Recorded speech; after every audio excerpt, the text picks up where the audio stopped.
did you find out about the guy you had coming into your defense last week? Matt walked in my office, and he said he had someone on the phone.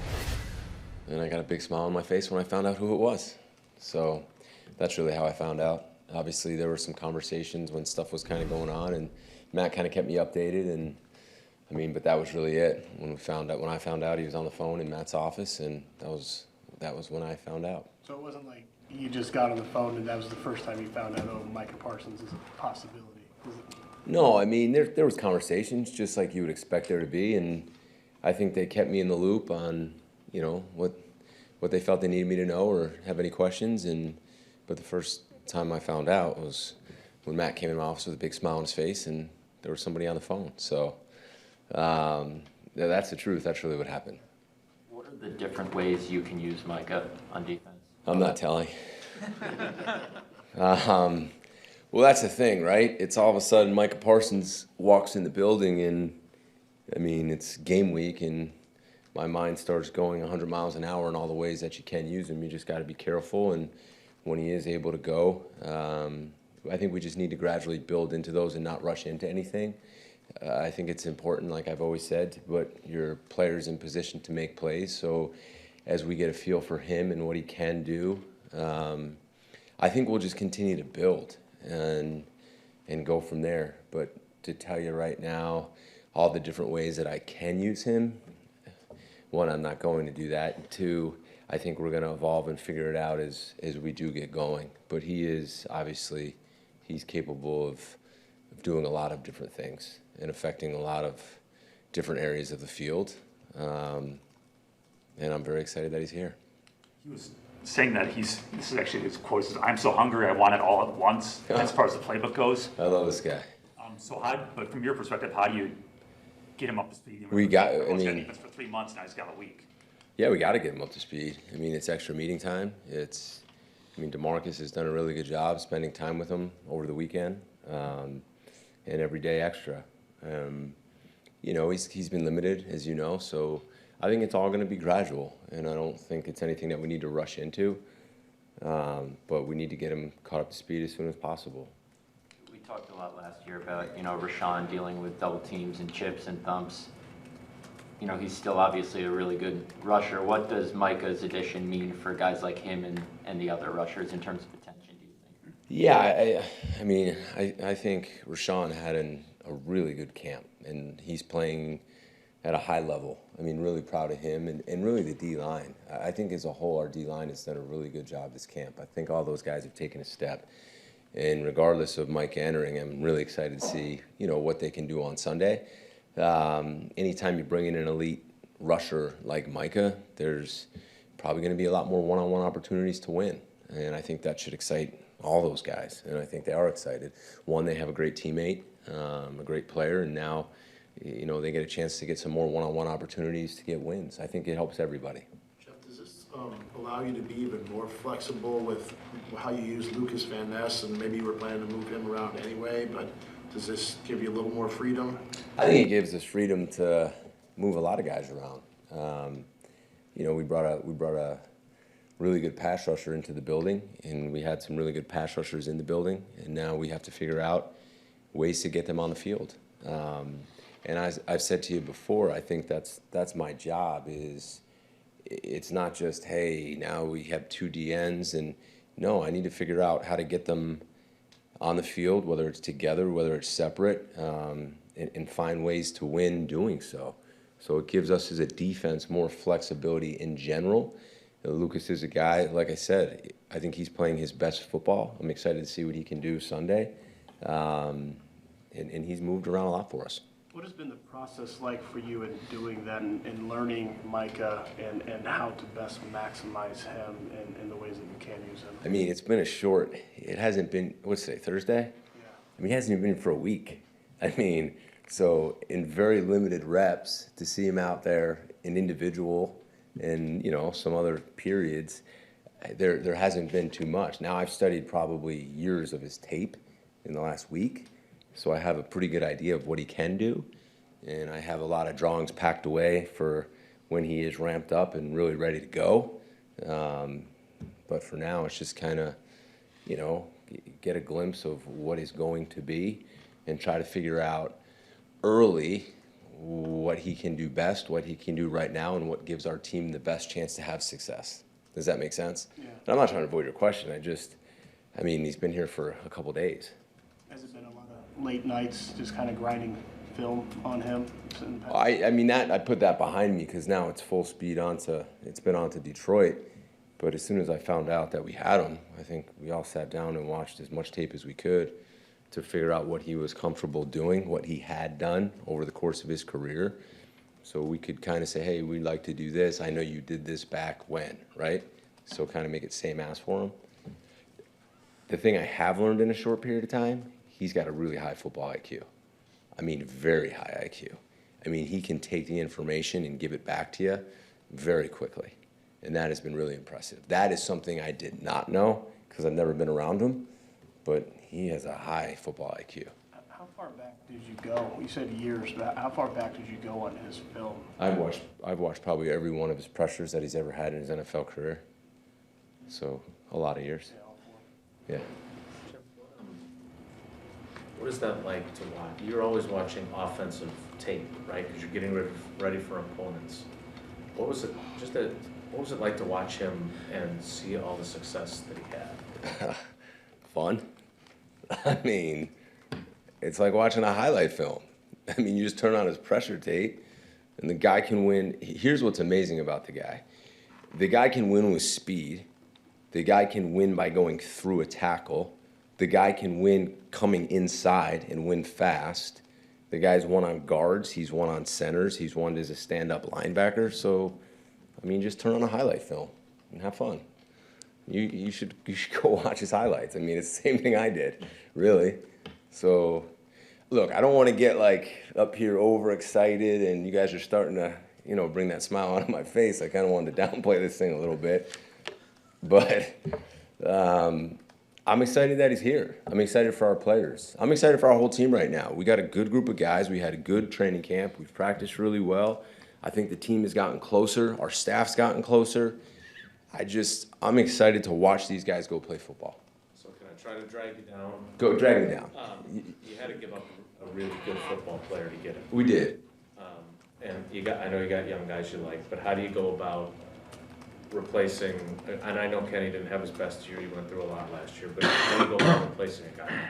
Yeah, that is like, honestly, if I'm being truthful, once I got that phone call and I was like, holy cow, Mike is coming, then you find out in the next breath that you're losing Kenny, and that's kind of like, it's kind of bittersweet, right? I mean, the thing about Kenny is, and you guys know this, like, my first year coming back from college was last year as an NFL coordinator. Kenny's been a vet. He's been one of the best players in the NFL at his position for a long time, and I still think that he is.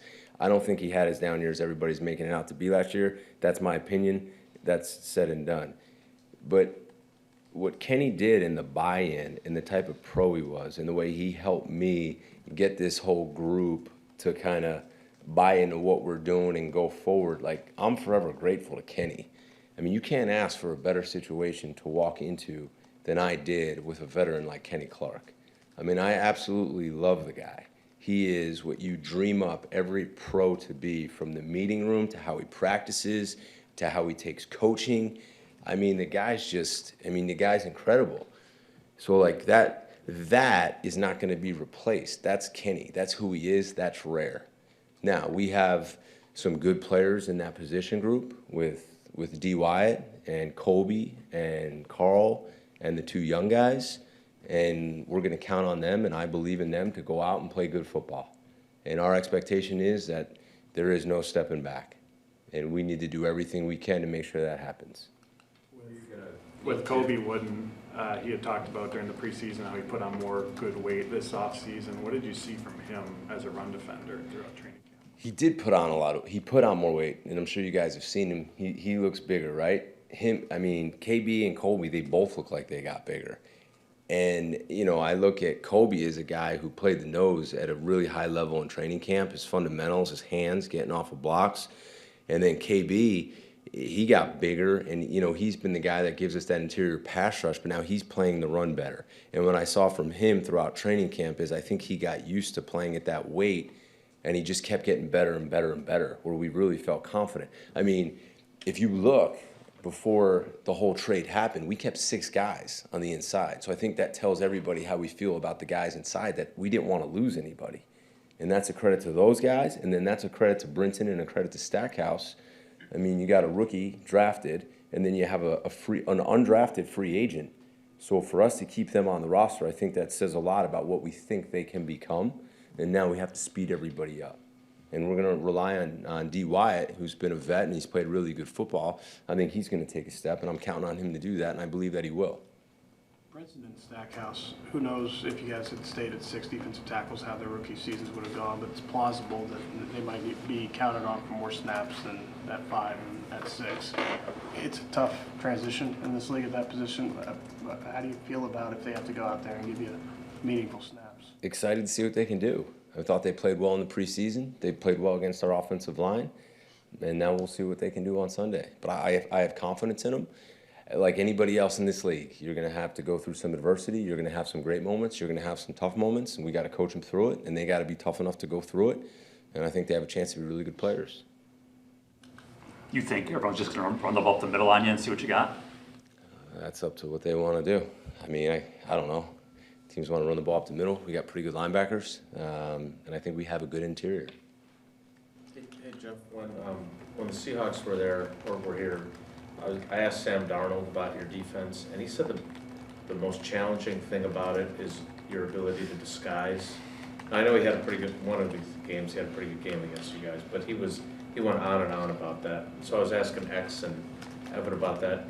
Would you say that that's kind of the secret sauce of what you guys are capable of doing? Is that part of it?